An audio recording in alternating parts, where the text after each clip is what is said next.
O Ariovaldo, para terminar, eu queria perguntar para você uma coisa. Se hoje você fosse o presidente da República, qual seria a sua principal ação para que nós tivéssemos justiça social nesse país? Eu não tenho nenhuma dúvida que era... Você trabalha e não consegue um pedaço de terra para sustentar a sua família. Não consegue sair do aluguel. Não consegue comprar um carro novo. Um carro popular hoje custa 100 mil reais. Não consegue aquela tão sonhada viagem com sua família. Vive com as contas apertadas. Essas e outras são algumas das dificuldades que a classe trabalhadora passa neste país, enquanto um pequeno grupo de pessoas muito ou super ricas paga quase nenhum ou nenhum imposto como forma de contribuição para o país. Você consegue perceber essas diferenças sociais na sua vida, entre as pessoas que você convive? Quem nos explica tudo isso é o professor Ariovaldo Camargo, tesoureiro da CUT Nacional. Então, fica comigo até o final deste vídeo. Faça inscrição no canal e você vai receber outros vídeos tão importantes quanto este para que você possa continuar a refletir. Ariovaldo, a principal preocupação do governo Lula I foi em acabar com a fome, tanto é que nós tivemos lá o programa Fome Zero. Passado tanto tempo, o Lula III, pelas entrevistas que a gente vê do presidente, nós temos aí a mesma preocupação do governo, que é acabar com a fome. Nesse meio tempo, nesse ínterim entre Lula I e Lula III, nós tivemos aí milhões de pessoas que voltaram a estar abaixo da linha da pobreza. Nós tivemos toda uma desestruturação de programas sociais. Nós tivemos, inclusive, ex-presidente dizendo que ninguém passa fome no Brasil. Você acredita que se a reforma agrária tivesse sido feita, as consequências desses governos de extrema-direita teriam sido menores?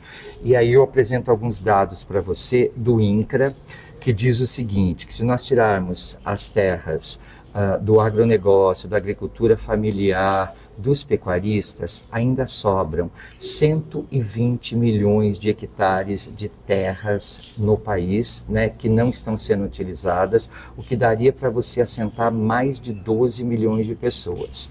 Segundo dados do próprio Stedley, hoje no MST nós temos 4 milhões de sem terra, ou seja, falta sem terra e sobra terra.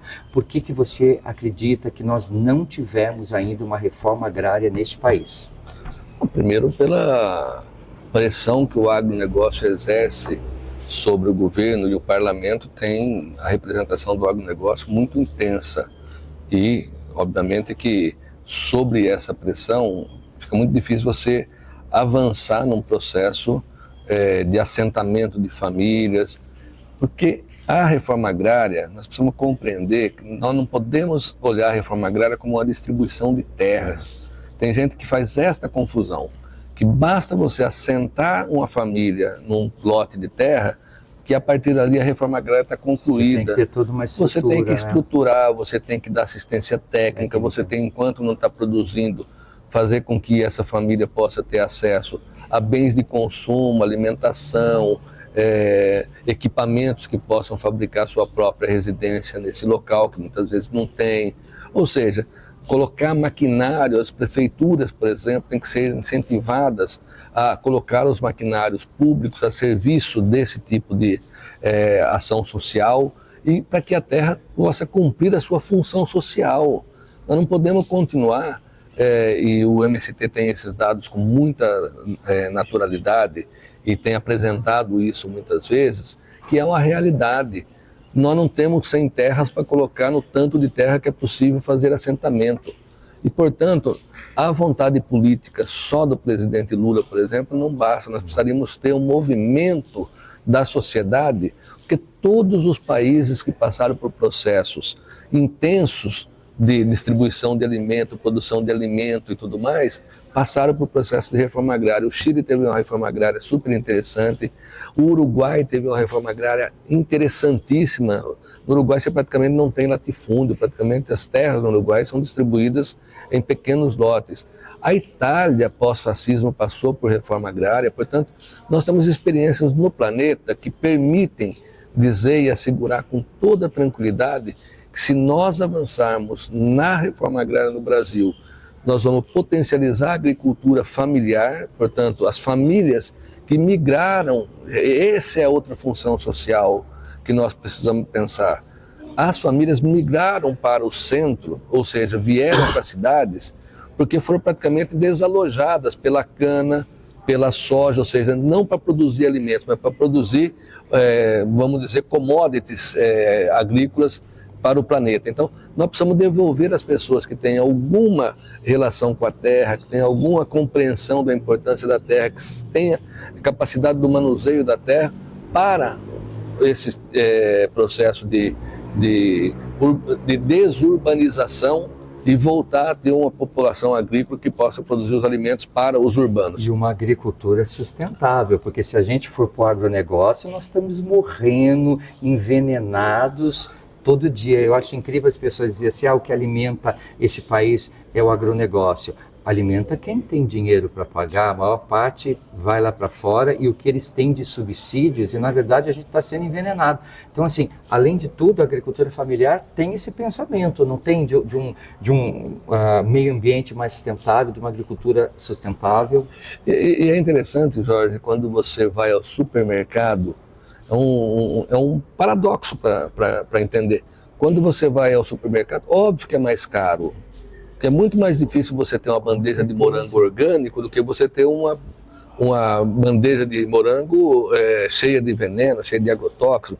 É muito mais fácil você ter um tomate produzido com toda sustentação do agrotóxico e tal, sem nenhuma qualidade de saúde para as pessoas. Portanto, o alimento já vem contaminado, estamos envenenando as nossas populações. Esses sempre são mais baratos. E é um negócio interessante. Quem defende o agronegócio são justamente aqueles que vão comprar o orgânico, porque tem melhor poder aquisitivo, e acaba ficando a população... É um paradoxo mesmo, como você falou. É algo muito engraçado quando a gente vê isso. Que é o mesmo dilema que nós vivemos sobre a questão da educação.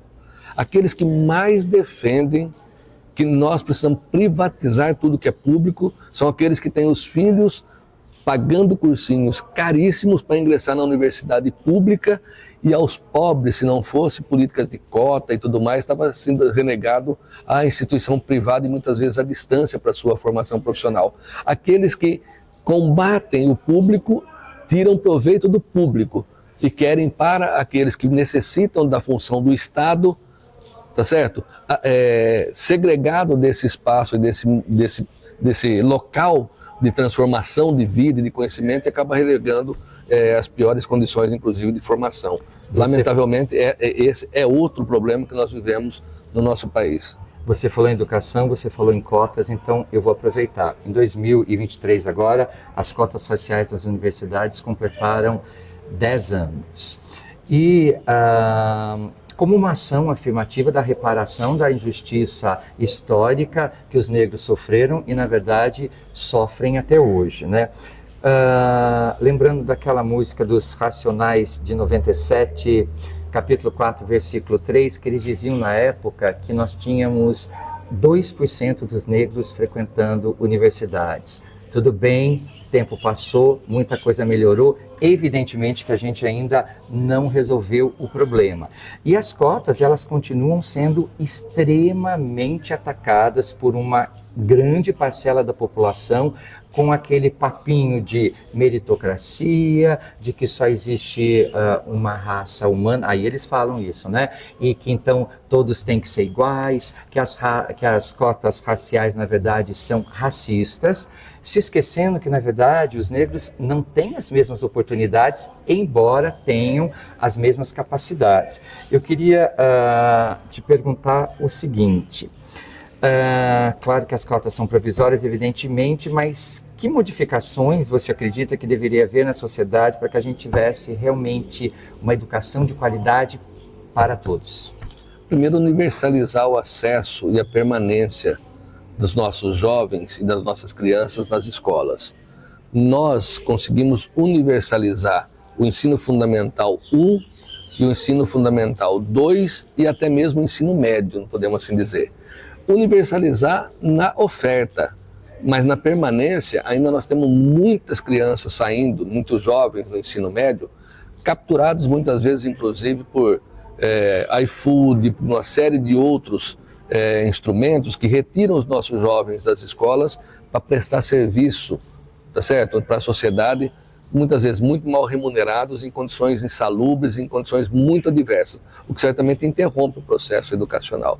Então nós precisamos garantir o acesso e a permanência das nossas crianças e dos nossos jovens até o final da educação básica e buscar o mais rápido possível com políticas que possam expandir a oferta do ensino público superior para que a gente também possa levar esses jovens a ter uma perspectiva de vida e de formação profissional com qualidade.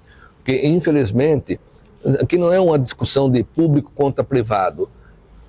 Infelizmente, ou felizmente, né, as universidades públicas formam com muita qualidade e as universidades privadas deixam muito a desejar ainda. Só na parte científica a gente já diria que as universidades federais são muito melhores.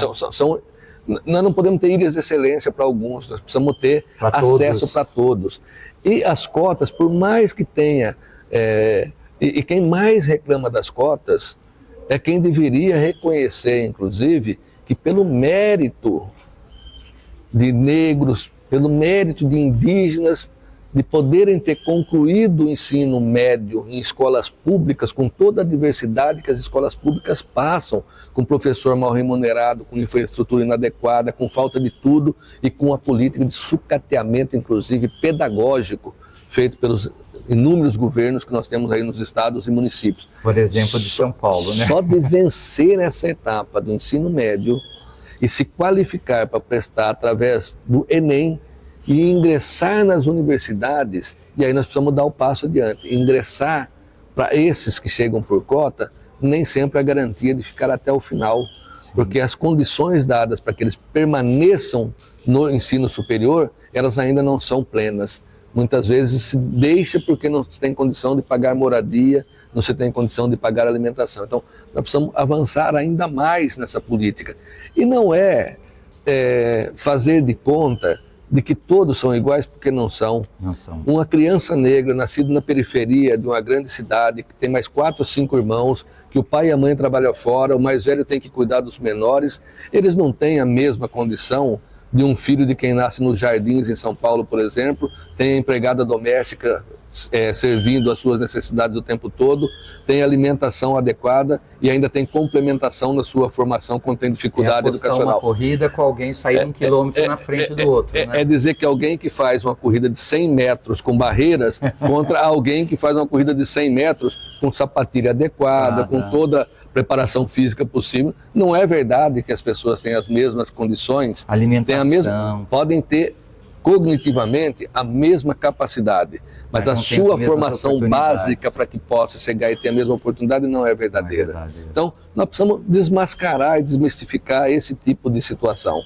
Não são poucas as experiências de gente que chegou e venceu.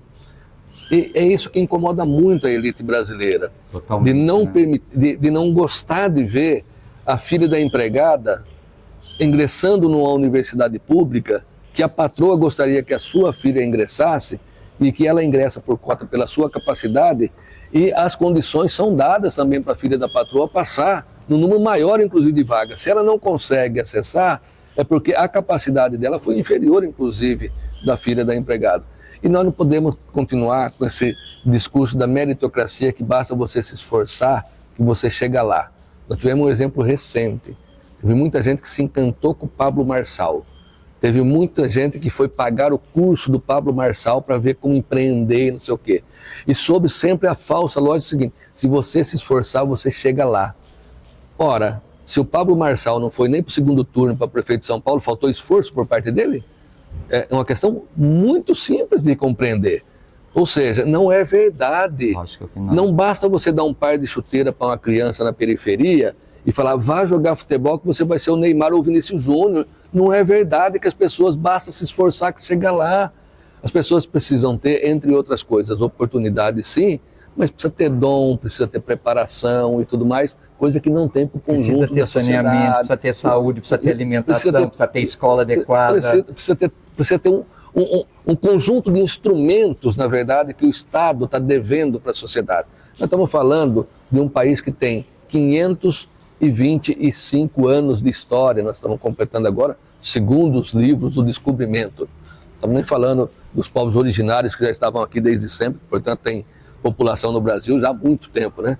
Nós estamos falando de um país que tem muitas condições e não falta terra para a reforma agrária, não falta gente para poder trabalhar, não falta pessoas com condições de ter formação e poder colocar a sua formação a serviço da sociedade. O que está faltando é um conjunto de instrumentos públicos para que as pessoas possam ocupar os seus espaços que são merecidos e, inclusive, a devolução daquilo que eles, ao longo de toda a sua história, fizeram. Porque quem mais paga impostos no Brasil não é quem tem muito.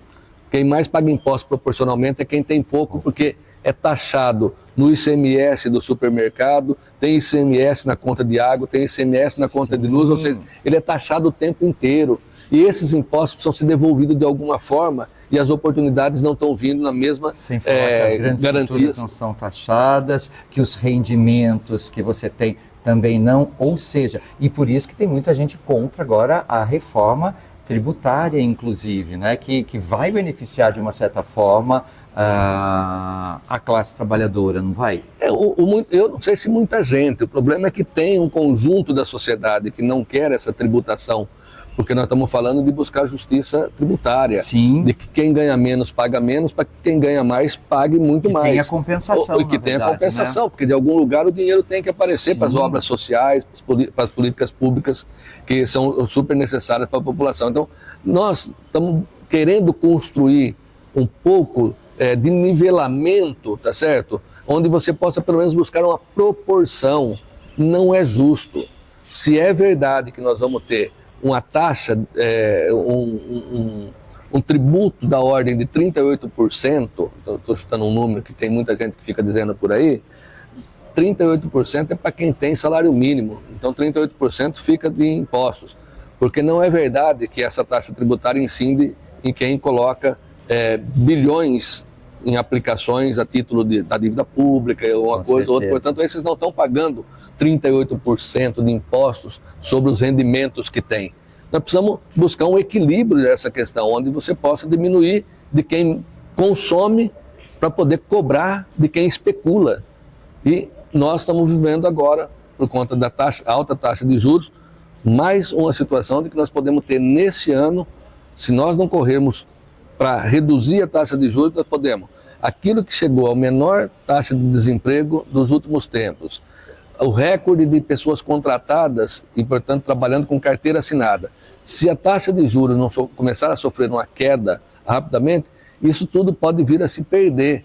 E aí, sob falso argumento de controlar a inflação, nós podemos voltar a ter um conjunto considerável de milhões de pessoas sem emprego. E aí, não ter inflação, mas para a pessoa também não ter emprego, não ter condição de poder ir ao supermercado, não se controla a inflação, fazendo com que as pessoas deixem de consumir. A gente precisa parar com isso, precisa buscar construir políticas públicas que possam fazer com que a inflação não retorne, mas que o consumo de bens e produtos seja algo que seja colocado para uma condição básica da população. E não é com a pessoa desempregada, com a pessoa sem rendimento, que nós vamos conseguir fazer isso. Óbvio que se você não tem consumo, a inflação tende a diminuir. E se você não tem emprego, é óbvio que você não consome. Então, de certa forma, uma equação até complexa para o ponto de vista dos economistas, mas ela é simples do ponto de vista da população. Se a pessoa tiver emprego, se a pessoa tiver rendimento, ela vai consumir, e se ela consome, a roda gira, ou seja, vai precisar produzir mais gente empregada. Nós precisamos buscar esta equação perfeita para que a gente possa conviver, e óbvio que no capitalismo não é assim. O capitalismo tem a sua intenção. Por que o Trump coloca os multimilionários para compor a sua equipe de governo? Que é justamente para pegar as pessoas que mais têm para continuar ganhando muito, para explorar aqueles que menos têm.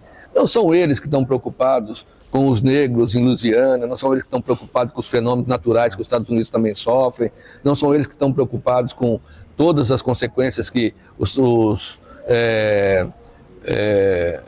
terremotos podem estar acontecendo pelo mundo, e até mesmo quando você tem um furacão chegando no sul dos Estados Unidos. Eles não estão preocupados com isso, eles estão muito bem garantidos e lucram muito com aquilo que eles fazem. E eu diria para você que nós estamos vivendo um momento, além da questão das fake news, nós estamos vivendo um momento de muita bravata. E o laranja presidente dos Estados Unidos é um bravateiro de plantão. Gosta de ficar soltando bravatas para que na sequência ele até recue, mas a bravata fica como sendo a grande manchete do jornal. O recuo nem sempre vem com a mesma estampa, ou seja, fica enganando as pessoas com determinados argumentos, com determinadas frases de efeito, que não vão se efetivar, evidentemente, até porque é uma questão lógica. Quando é que os Estados Unidos vai conseguir tirar todos os imigrantes ilegais? Quando é que eles vão conseguir América para América, como diz o Trump? Quem é que vai fazer o serviço que hoje é feito pelos latinos, que é trabalhar em cozinhas de restaurante, ser os trabalhadores domésticos da burguesia americana, aqueles que se submetem ao serviço de limpeza de rua? Ou seja, esta população que vai aos Estados Unidos sobre o sonho americano, essa é a população que eles precisam para um serviço que eles não querem fazer. Eles não vão dar consequência a esse tipo de coisa. Então, muro de fronteira, como o Milei, agora a Argentina está destruída. A Argentina está destruída, eles não fazem muro para cercar as escolas da segurança, vem falar que vai colocar muro na fronteira com o Brasil para que não tenha... A menos que eles estejam querendo que os argentinos não venham para o Brasil, né?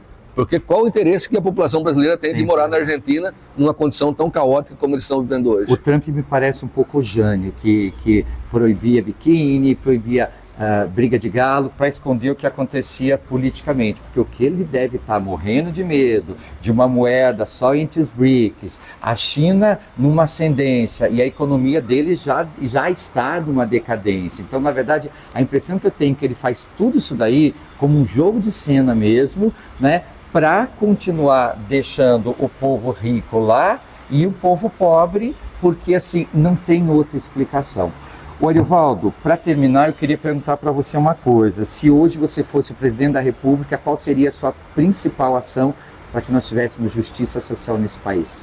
Eu não tenho nenhuma dúvida que era consolidar esta reforma tributária que está sendo feita no Brasil, buscando trazer a taxação dos super ricos e o máximo possível isentando a população de baixa renda dos impostos que elas estão sobrecarregadas. Acho que a reforma tributária ela é fundamental e ela é a mãe para todas as outras reformas. É de uma reforma tributária muito bem feita que nós vamos poder fazer a reforma educacional com recurso para a educação. É de uma reforma tributária muito bem feita que nós vamos conseguir ter dinheiro para a saúde. É de uma reforma tributária bem feita, fazendo com que aqueles que não pagam impostos e que muitas vezes são anistiados, inclusive, das suas dívidas, paguem de fato, que nós vamos conseguir construir uma segurança pública de qualidade, que a partir do momento, inclusive, que você consegue fazer uma reestruturação, até mesmo o crime organizado deixa de se beneficiar de determinadas ações que eles desenvolvem na periferia e até mesmo inseridos dentro de contextos como, por exemplo, o parlamento, o judiciário e tudo mais, porque se tem uma coisa que ninguém mais tem dúvida, é que o crime organizado já conseguiu expandir os seus tentáculos para todos os setores da sociedade, desde o parlamento, desde a justiça, até também dentro dos próprios executivos. Portanto, nós precisamos urgentemente combater esta política que, evidentemente, ela não interessa ao conjunto da sociedade, porque a sociedade não pode ser prisioneira de quem não quer o bem-estar social. Nós precisamos avançar rapidamente na construção de um estado de bem-estar social e, na minha opinião, evidentemente que isso fica na esteira de pensarmos um dia, não naquele socialismo real, que todo mundo tem críticas, inclusive nós, mas que a gente possa caminhar para um estado socialista democrático, no sentido de que a gente possa ter um estado de bem-estar social onde todos e todas tenham trabalho, todos e todas tenham saúde, educação e possam efetivamente poder desenvolver a sua vida com a melhor qualidade possível. Obrigado por essa aula, uma honra ouvir tudo isso. Eu acho que é super importante para as pessoas ouvir, na verdade, essa conexão com a realidade, essa conexão com a história e realmente essa preocupação em ter um país melhor e principalmente um país que tenha justiça social, porque senão não dá para chamar de país, dá para chamar, sei lá, de território, de qualquer coisa. Quero te agradecer imensamente, muito obrigado mesmo pela entrevista. Estou à disposição sempre. Obrigado. Ele é criança, faz tudo ser harmonia, de cara limpa, sem máscaras no dia a dia. Ele é o Jorge.